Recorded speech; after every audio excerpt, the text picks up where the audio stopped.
Yo, what is up, guys? It's your boy, and today I'm gonna be playing this 2.4 Hog EQ deck. Super fun deck.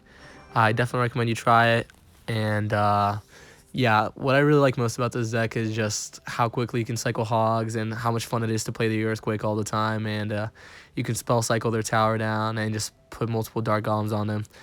And this deck honestly fared a lot better than I thought it would fare. And alright, we're just gonna hop into our first match and see how it goes. So we're playing SAO Kirito from Global Empire. I am just going to start with the Ice Spirit in the back. I do like to start a bit defensive with this deck if I don't have my Hog and Cycle. I think the key really is to use your Dark Goblin. And I did kind of predict this Dark Goblin there, thinking he might play something, but unfortunately still was not in the range.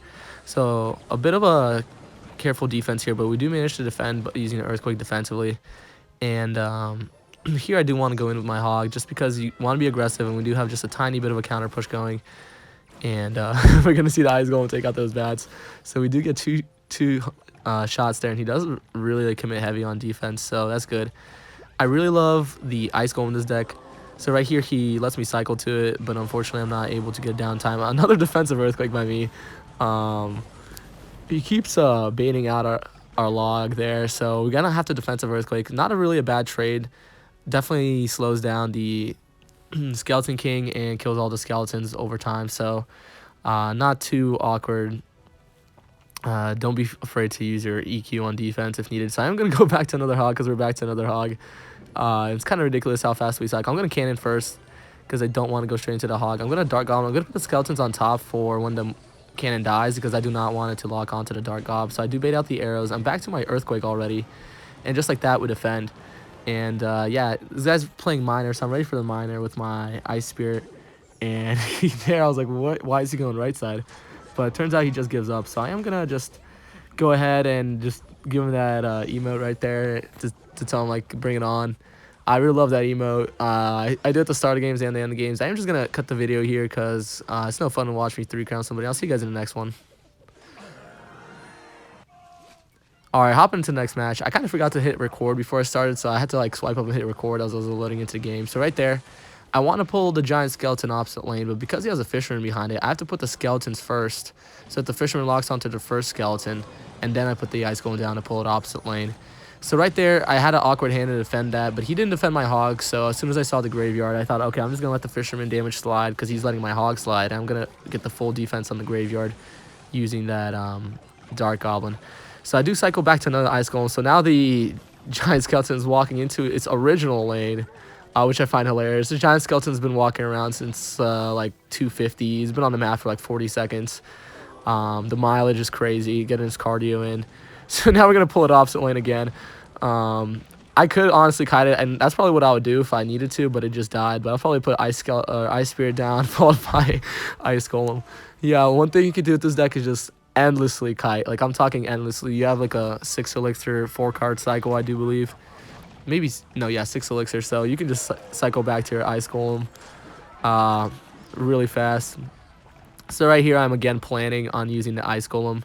Probably going to redistract with the Ice Spirit.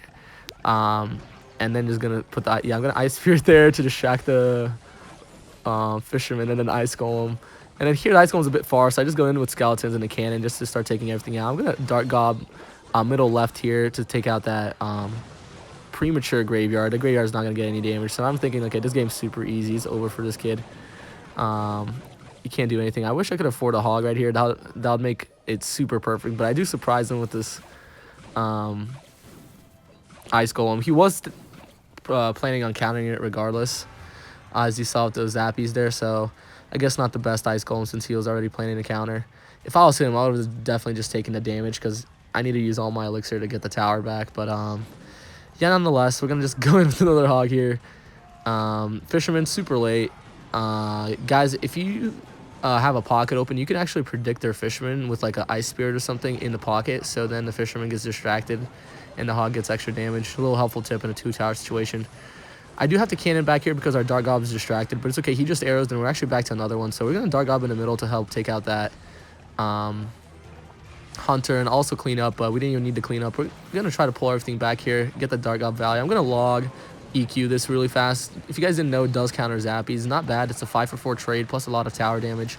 and help protect our Dark Goblin there. And back to another Dark Gob. As you can see, double elixir, you can have a Dark Goblin on the field like the whole entire time.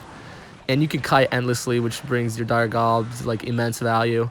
So yeah, that's gonna make it for that match. Super fun match, guys. Like, I really love playing this deck. Give it a try in challenge or casual mode. You can even try it on ladder, honestly. It is weak against air, but it honestly fares well. And if you realize they're playing air early, you can cycle back to a second Dark Gob, and they probably won't have arrows or anything. And if they have they don't have arrows, I'd say it's actually a pretty easy defense. So I do I do like to prediction Earthquake if I see like even one cycle card. I'm not gonna lie. If I feel like it's I see an Ice Spirit or Fire Spirit, I'm pretty sure it's like a guaranteed cannon nowadays. Yeah, there you go. You see me kiting again. I'm going to put a deep cannon down just to make sure it locks on the hog. So right here, he is putting down that. So I try to counter. Unfortunately, the Ice Spirit is just a little bit late because I kind of was thinking too slowly. I'm going to use the double Ice Golem on the Giant Skeleton again. And here, just 2 games later, we see another Giant Skeleton on the map for another 50 seconds. And then I think I'm just going to log it out. Actually, I don't even need to respond, so I'm not going to respond. So once again, we do get the early damage lead. I feel like this deck is really good at capturing the early damage lead. Single elixir is really when it shines, but even if it doesn't shine in double, I love playing it in double. It still feels super strong. The faster you cycle, the better, in my opinion. And let me tell you, in a deck where they don't have log or arrows, I would say just a free win, just because they can't stop your Dark Goblins and you have like endless Dark Gob supply. And as you can see, guys, going to be another easy defense. We're going to hog or cannon for the hog right there, distract the queen as long as we can. So it's a bit scary here, but he can't afford the Earthquake immediately and doesn't go for it. So we do get a full defense there. Always be aware of, like, if it's a really messy push, consider the corner placement for your tower, because sometimes the middle placement is just kind of blocked. You don't want their Giant Skeleton to immediately take it out. So I do wait till 7, so I have enough for an Earthquake immediately. Otherwise, his cannon will get a ton of value and we get no damage. Right there, the Earthquake, as you see, also helps us bait out the log. So we kind of get 2 elixir back from our Earthquake. So push for 7, he defends for 5, but we do get a shot, so very successful. Also, we get Earthquake damage, which typically costs 3 elixir if you think about it. So here we're going to just Ice Golem. I'm going to log because I don't want to put my cannon down prematurely. And of course, I like to save my Dark Goblin, make sure it doesn't get wasted. So we're going to put it in a far cannon. We're going to push everything to the far cannon, make sure the hog pulls. We're going to Ice Spirit. We're going to cycle back to another cannon just because we don't want to put any damage. So really close push there. We're going to put the skeletons, try to put them outside the bomb range. Luckily, we do get the Ice Golem down in time. Really scary push. And we were forced to go for a Panic Dark Gob right there, but it's okay because it survives with 1 shot, baiting out another elixir skeleton. So here I'm going to think, okay, we got to like make sure everything pulls. Somehow, the stupid hog bypasses, so we're almost choking here. We're going to put the Ice Golem opposite lane just to pull across, and we're going to have to take a lot of damage there. So now I'm kind of worried because definitely going to say your opponent's deck has matchup here because it's pretty much the same deck but with like better cards like Giant Skeleton and such. And yeah, so now I'm kind of worried. I'm like, okay, so he got a ton of damage. We cannot let another hog slide like that. We do get the full defense. So yeah, I'm just gonna go with my hog Earthquake right here. Hope he can, as he does. And then luckily I think my Dark Golem connects here just because he's low on elixir. His Giant Skeleton's too late. Bad play by him. He should have distracted. And we do manage to seize the tower real quick there. So very close game. All right. Hopping into the next game here, I'm just going to show the deck one more time. 2.4 cycle, like I said. The Ice Golem really completes. When I take out the Ice Golem to make it like 2.3, it's really like impossible to play. As you guys see there, on accident, I do kind of go into League mode. I was just trying to play in Trophy mode with the casuals, but yeah, so I guess we're going to go and play in League mode now. No log in cycle, but since I stalled the Ice Golem, I log deep to hit the miner and then clean everything up just like that. We don't take too much damage, and I am back to my hog, so I'm definitely going to hog here at 10. I think I'm going to hog opposite lane just because I don't want his counter push cards to go down my strong lane. Almost always you do want to go opposite lane with hog. Yeah, that Earthquake is pointless from the standpoint of taking damage from the hog. The hog would have gotten 1 hit either way, but I do want to just take out that Golem Gang so I don't have to worry about it. Unfortunately, my Ice Spirit doesn't pull as much of the horde as I wanted to, so I just use skeletons to deny even more damage. Going with another hog. You can see that placement I used on the Dark Gob to put it opposite lane. So I see 2 towers here, so definitely going to just Earthquake out the Furnace every time. and he took a ton of damage from that Dark Golem. Putting that Dark Golem in the opposite lane and then having it for the counter push was a great play on our end. And that's something you could do with this deck with your Dark Golem. Defend one lane, push into the other, and that's not something most decks can do. And that's why we will get a further advantage. So here I panic a little bit. I do hit a super nice prediction log, and I take the tower. And I have to defend with like 1 elixir, just like push of goblins when my tower is distracted with the miner. So I ate the full miner there, pulled it across with the Ice Spirit, froze it, and also put 1 elixir skeletons right lane deep so that the right-hand tower can take out the skeletons. Yeah, guys, and as you can see, it's League 6, and we're single elixir, and we already like destroyed this guy's tower. To be fair, we had some really clean defense, and we hit a really nice prediction log to take out the tower. Even though we kind of had a bit of a scare because we didn't have log in our hand, and he put minor goblins, and we had like 2 elixir. But yeah, super easy defense. Under most circumstances, I would earthquake that, but in this case, I'm thinking I'm just gonna defend, and I do want to have my earthquake in cycle in case I need to defend a goblin gang or something like that. When your tower is really healthy in single elixir and you think you can win 1-0, I do recommend to start focusing on defense, since the chip on the other tower won't really matter.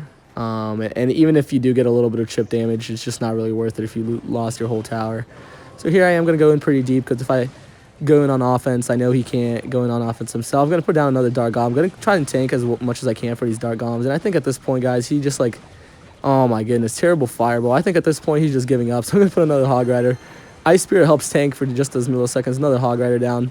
And here we get the trifecta Dark Golem, guys. And I mean, as you can see, even in the league, it's just such a good deck. It's so much fun to play in single. And if they overcommit, you really punish them with the Hog. And I don't know why. People tend to overcommit so much with this deck. We do get a magical chest out of that. And yeah, guys, that's going to be it for this video. Like if you like the deck, definitely give it a try. Like I said, it's one of my favorite decks. I honestly wish like a 2.4, 2.5 deck could be like super meta on top 200 or something like that. Then I would definitely play it. But it's definitely still viable. And yeah, I'll see you guys in the next video. Peace.